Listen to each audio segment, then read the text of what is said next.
करावी असं आवाहन त्यांनी यावेळी केलं.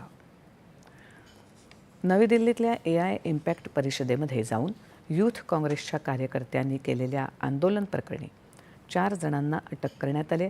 या प्रकरणी दिल्ली पोलिसांनी गुन्हा दाखल केला आहे. या प्रकरणात व्यापक कट रचण्यात आला होता का याचा तपास दिल्ली पोलीस करत आहेत.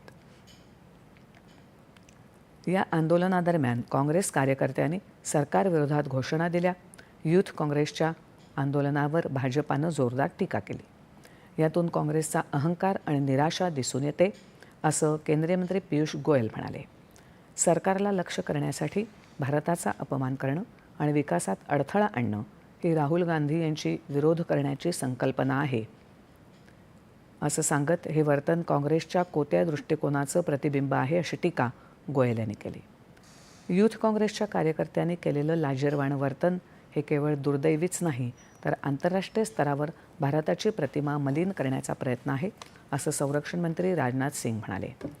देश जिथे प्रगती करत असेल तिथे काँग्रेस कायम अडथळे आणतं असं भाजपा प्रवक्ते संबित पात्रा यांनी म्हटलं आहे. AI परिषद ही भाजपाची नाही संपूर्ण जगाची परिषद आहे. हे शहाणपण देखील काँग्रेसकडे नाही असं ते म्हणाले.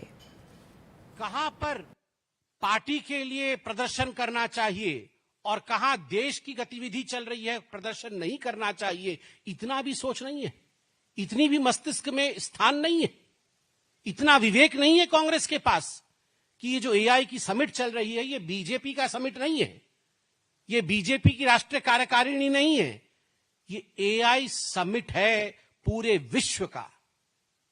वहां we should not go topless. वहां प्रोटेस्ट नहीं होता है.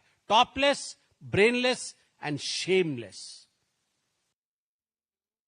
कार्यकर्त्यांचं वर्तन अत्यंत निंदनीय, लज्जास्पद असल्याची टीका मुख्यमंत्री देवेंद्र फडणवीस यांनीही केली.